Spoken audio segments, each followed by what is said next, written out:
হে মানব সমাজ, তোমরা তোমাদের পালনকর্তাকে ভয় করো, যিনি তোমাদেরকে এক ব্যক্তি থেকে সৃষ্টি করেছেন এবং যিনি তার থেকে তার সঙ্গিনীকে সৃষ্টি করেছেন আর বিস্তার করেছেন তাদের দুজন থেকে অগণিত পুরুষ ও নারী।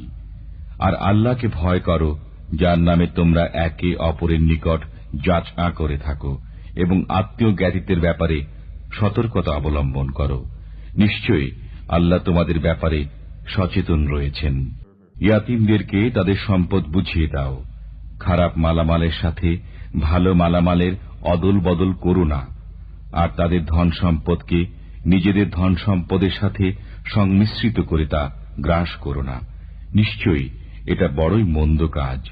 আর যদি তোমরা ভয় করো যে ইয়াতীম মেয়েদের হক যথাযথভাবে পূরণ করতে পারবে না, তবে সেসব মেয়েদের মধ্য থেকে যাদের ভালো লাগে তাদের বিয়ে করে নাও, 2, 3 কিংবা 4টি পর্যন্ত।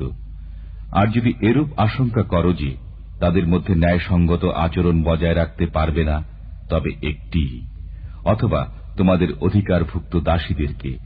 এতেই পক্ষপাতিত্বে জড়িত না হওয়ার অধিকতর সম্ভাবনা। আর তোমরা স্ত্রীদেরকে তাদের মোহর দিয়ে দাও খুশি মনে। তারা যদি খুশি হয়ে তা থেকে কিছু অংশ ছেড়ে দেয়, তবে তা তোমরা স্বচ্ছন্দে ভোগ করো। আর যে সম্পদকে আল্লাহ তোমাদের জীবনযাত্রার অবলম্বন করেছেন তা অর্বাচীনদের হাতে তুলে দিও না, বরং তা থেকে তাদেরকে খাওয়াও, পড়াও এবং তাদেরকে সান্ত্বনার বাণী শোনাও। আর ইয়াতীমদের প্রতি বিশেষভাবে নজর রাখবে যে পর্যন্ত না তারা বিয়ের বয়সে পৌঁছে।